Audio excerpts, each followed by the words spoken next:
समाज से और ये दुनिया से कुछ अलग करने का प्रयास करेंगे ना, तो कुछ लोग आपकी पीठ पीछे बुराई करेंगे और कुछ लोग ताना मारेंगे, यहाँ तक कि आपकी टांग खींचने के प्रयास की जाएगी।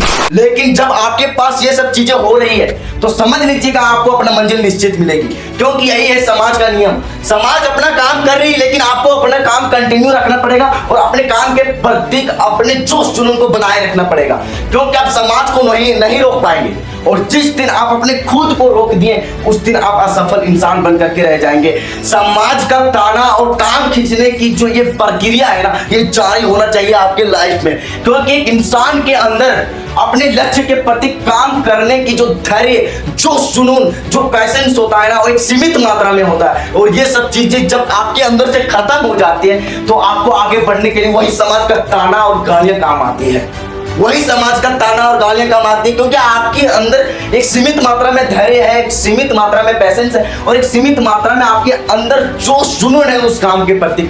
लेकिन आपको जो है उस समाज से डरना नहीं है, क्योंकि जिसने इतिहास रचा है ना, उसके साथ तो ये बिल्कुल हुआ। अगर आपको समाज में कोई गालियां दे रहा है तो देने दो, अगर कोई टांग खींच रहा है तो खींचने दो, पीठ पीछे बुराई कर रहा है तो करने दो, उससे आपको फर्क नहीं पड़ना चाहिए साहब। जिसने इतिहास रचने के लिए निकला है ना अपने फील्ड में, उसको ये सब चीजें से फर्क नहीं पड़ना चाहिए। और ऐसे भी लोग होते हैं हमारे गांव में, हमारे समाज में, हमारे दुनिया में, कुछ हट करके करने का प्रयास किया ना, तो अगर समाज से उसको 2 से 4 लोग अगर ताना मार दिए तो डिमोटिवेट होकर के वो डिप्रेशन में चला जाता है और काम को वहीं पर ब्रेक कर देता है, वहीं पे उस काम को छोड़ देता है और वैसे ही लोग असफल इंसान बन के रह जाते हैं। और निश्चित है जिसने अपने काम को बीच में छोड़ा हो तो असफल होगा ही। अपने काम के प्रति आपको टिके रहना होगा, आपको वहां पर धैर्य बनाए रखना होगा। और ये धैर्य मैं भी बोला कि आपको सीमित मात्रा में होता है आपके अंदर, लेकिन आपको जो है समाज की गालियां और ताना तो सुनने पड़ेगी। और जब आप ये नहीं सुन रहे हैं तब तक आप समाज से, उस भीड़ से निकल ही नहीं पाएंगे, और जो आप इतिहास जो बनाने की सोच रहे हैं वो बना नहीं पाएंगे, ये चीज निश्चित है। लेकिन जिसने ये समाज का गालियां और ताना सुना है वो तो निश्चित इतिहास रचा है, निश्चित रचा है और वो तो रचेगा ही, क्योंकि समाज का काम ही है। लेकिन कुछ लोग ऐसे भी होते हैं जो बोलते हैं कि समाज में सभी मूर्ख लोग होते हैं, गांव के मूर्ख लोग होते हैं, ना ही तो कुछ करते हैं ना ही कुछ करने देते हैं। लेकिन साला मैं तो तुमको सबसे बड़ा मूर्ख मान रहा हूं, क्योंकि समाज वाले ठीक अपने ईमानदारी से काम को जारी रख रहे थे, अपने ईमानदारी से वो काम को निभा रहे थे, आपको ईमानदारी पूर्वक ताना मार रहे थे, ईमानदारी पूर्वक टांग खींच रहे थे और पीछे बुराई कर रहे थे। लेकिन एक वही तुम सबसे बड़ा मूर्ख और नालायक हो जो अपने काम के प्रति तुम जोश जुनून नहीं बनाए रखे, तुम ही डिमोटिवेट हो गए। सबसे बड़ा मूर्ख तो तुम ही हो, क्योंकि समाज वाले ठीक अपने ईमानदारी पूर्वक अपना काम निभा रहे थे, लेकिन तुम क्या कि ब्रेक कर दिए उस काम को, छोड़ दिए कि समाज वाले 2 लोग 4 लोग क्या बोलेंगे, मेरे इज्जत पे धज्जे उड़ जाएगा। अबे साला तेरा इज्जत ही क्या है? जब तक तूने कुछ नहीं किया है अपने समाज में हटकर, तब तक तुम्हारा कोई इज्जत ही नहीं है। जाकर के देखो अपने गांव से थोड़ा दूर निकलो, 5 किलोमीटर 10 किलोमीटर, देखता हूं तुम्हारा कितना इज्जत है। इज्जत किसको कहा जाता है? जहां पर खड़ा हो गए वहां पर भीड़ बना दी, उसको कहते हैं असली इज्जत। लेकिन अभी तुम्हारा कोई इज्जत नहीं है, इज्जत से डर रहे हो। ये इज्जत का कोई मायने नहीं है साहब। आपको ये 16, 17, 18 की उम्र में लगता है मेरा बहुत इज्जत है, लेकिन ये इज्जत का कोई मायने नहीं रखता 25 और 30 की उम्र में।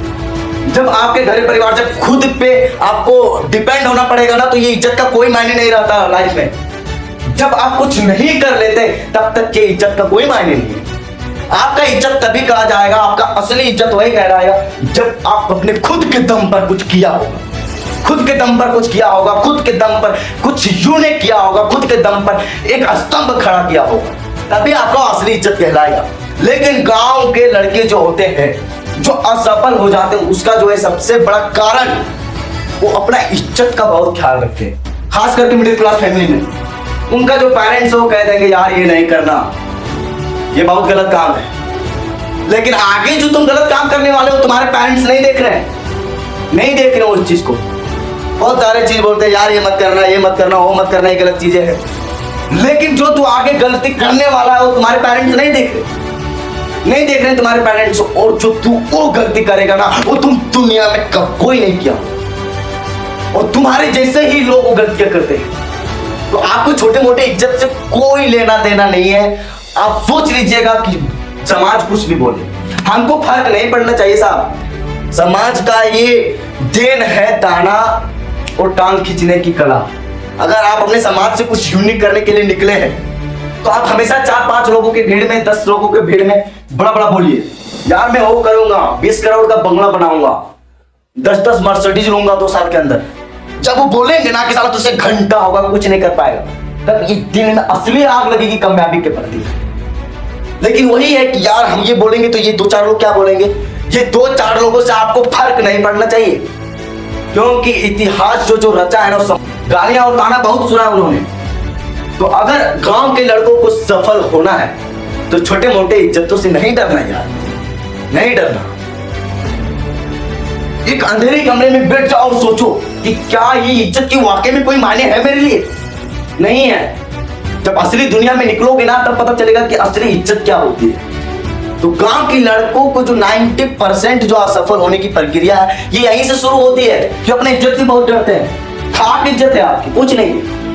तो जब आप ये छोटे मोटे इज्जतों से डर रहे हो तब फिर आप बड़ा इज्जत कभी नहीं बना सकते। आपको बड़ा इज्जत बनाने के लिए छोटा इज्जत खोना पड़ेगा साहब। क्या बोल रहे हैं 2-4 लोग, आपको फर्क नहीं पड़ना चाहिए।